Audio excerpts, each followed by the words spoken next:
And hey folks, me again, back again with another video. Today I'm going to be reacting to the history of Darkfather, history of what if Batman became Darkseid. So hope you do enjoy. Like, subscribe, follow me on Amino, TikTok, and Discord, and enough chit chat. Let's begin.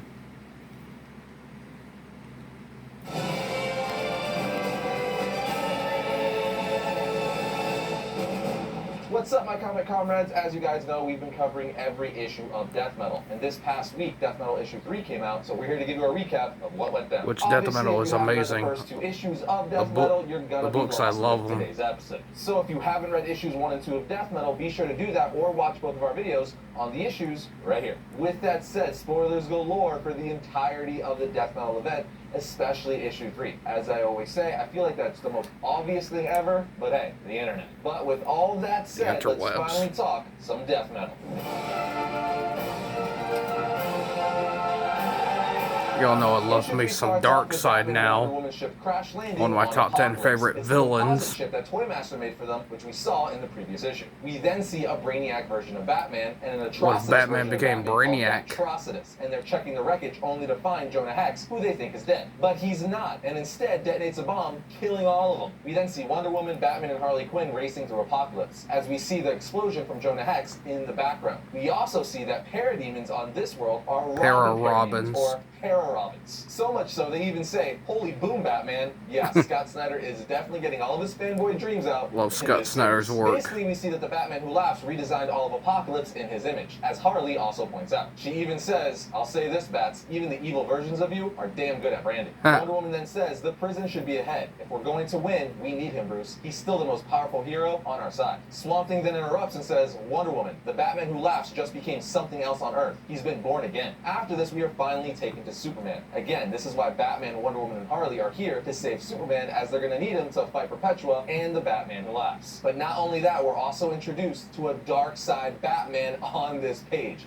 Somebody right, give him his own solo series, please. Batman who's referred Do a to Tales from the Dark Multiverse, please. Superman on essentially an elliptical from hell. We also learned that Darkfather has put glass paneling above him that are infused with shades of kryptonite that Superman never knew existed, because they're from the Dark Multiverse. And they're shooting kryptonite beams down on him, which is slowly killing his Kryptonian cells. But if Superman stops pedaling completely, the glass panels above him will blast him with anti-life, mutating his cells, changing him into a Darkseid permanently. This is also why one of his arms looks like Darkseid, because he's slowly turning into a Darkseid. But wouldn't you know it, Wonder Woman, Batman, Harley, and Swamp Thing show up, ready to bust their friend out. But obviously, Darkfather isn't having this, saying, "Demons, attack, kill them all." Wonder Woman ends up holding Darkfather at bay, while Harley Quinn and Swamp Thing start fighting some Para-Robins. Batman then goes to Superman saying, "I have an idea of how to get you off this thing." But we see that Darkfather got away from Wonder Woman long enough to point a gun at Batman. But not just any gun. As Darkfather says, "Remember this, Batman? It's my own better version of the gun Darkseid himself used to send you back in time during the last crisis. But I've tuned it to your life force, so it won't just send you back, it'll erase you from history altogether. Beings pulled from the dark will remain unaffected, but your friends, your people, no one will ever know you existed." Superman then says, "Bruce, look out," as Darkfather shoots Batman, obliterating him with the anti-life beam that fired from his gun. But on the next page, Darkfather just looks down at Batman's body saying, "Why are you still here?" as he was supposed to be vaporized. But Batman just responds, "To watch this next part,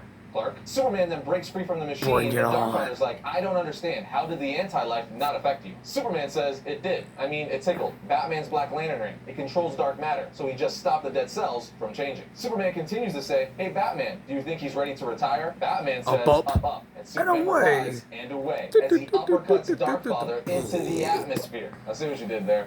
Up, and away. Lil Wayne rap song. Wonder Woman then asks Batman, "How did you withstand the anti-life bullet?" Batman replies, "Bat blocker. I come prepared. I'm fine." He then says, "Help Scott," aka Mr. Miracle. So Wonder Woman frees Scott and says, "We're gonna need you, Scott. We need to save our friends. Where are they?" And Superman replies, beneath. "The super prison. It's Watch right the hole beneath us. underneath." Stand back," as he lights up his eyes with heat vision. On the next page, we see Lobo once again, who's been popping up for a panel or two throughout the series. We see he's still on some sort of mission collecting something. This time he's in the fifth dimension, shooting it up. We are then taken back to the Crypt of Heroes from issue 2, where the JSA, Barry Allen Flash, and Wally West Flash are. And all of a sudden, we see someone coming through a portal to greet them, the Robin King. He tells them, I have a way to kill all heroes in my utility belt, and then tells Barry Allen specifically, you see, on my world, I dug up your dead mom, covered her remains in this great Speed Force canceling toxin that liquefies your muscles. Super painful, such cool stuff. Then I stuffed her rotting corpse into a flash ring. Her arms sort of fly out like she's trying to hug you when she pops out. Wanna see? Yeah, the Robin King is hardcore. They actually just gave us his origin in the one-shot Death Metal Legends of the Dark Knights. And we're gonna do an episode on his origin within the next week or two, so be on the lookout for that. And all I have to say about it is it's gory and all sorts of twisted. Before the Robin King leaves, he says, I'm sorry guys, I mean, I'm not here to kill you, I'm here to watch him do it. He then disappears back into the portal, and Barry Allen Flash says, it's him, the Batman who laughs. Whatever he's become, he's coming. It's at this point they realize that the Batman who laughs is after Wally West's powers. And if he catches Wally and absorbs what's left of the anti-crisis energy inside of his body, he'll become powerful enough to kill Perpetua. He'll be unstoppable. So Barry, Wally, and Jay start running via a portal Dr. Fate made for them, and they're just barely able to get away from the Batman who laughs, or the Darkest Night. But he says, when you slow down, even a fraction, I'll be right behind you. On the next page, we see Superman find the rest of their friends as he rips open the wall, revealing a crap ton of heroes, like Martian Manhunter, Nightwing, the Green Lanterns, the Green Arrow, Beast Boy, Raven, Plastic Man, and so on. After this, the short of it is, Wonder Woman rallies the heroes, basically being like, right now Perpetua is drawing her energy from Crisis worlds in the Dark Multiverse. The energy is transmitted up from the Dark and out to the human antennas around the multiverse, where it is amplified and sent to Perpetua herself. What we need to do is redirect the energy to someone of our own. Someone who has the power to kill Perpetua and then help us recreate the multiverse as it should be. And that someone is Wally West. Wonder Woman then splits them all up into groups, telling John Stewart to lead one and Martian Manhunter to lead another, while Wonder Woman's team will sneak into the Dark Multiverse through a portal beneath Castle Bat and redirect the crisis energy to Wally. Someone asks, how the heck are we supposed to sneak into Castle Bat? And Wonder Woman says, by enlisting the help of the most powerful hero among us. And Dove says, Superman, right? Wonder Woman replies, no, I'm talking about someone else. And we find out that someone else is Jaro, as he's the most powerful psychic being in the universe. And he's more than willing to help because, well, Batman is his dad, and he was also Robin.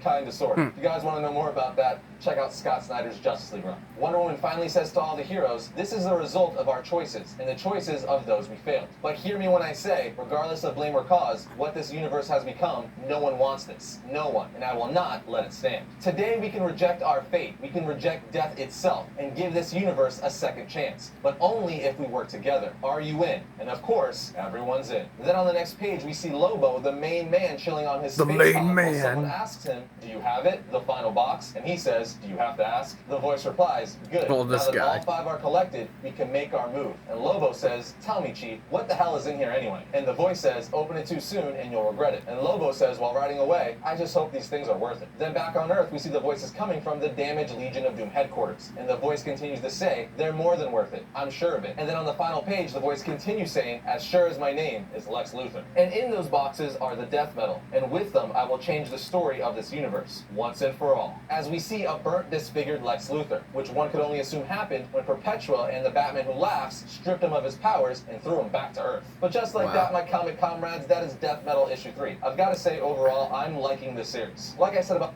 Anyway, folks, hope you do enjoy. Like, subscribe. Follow me on TikTok and Discord, and God bless y'all for it, and I'll see you next video.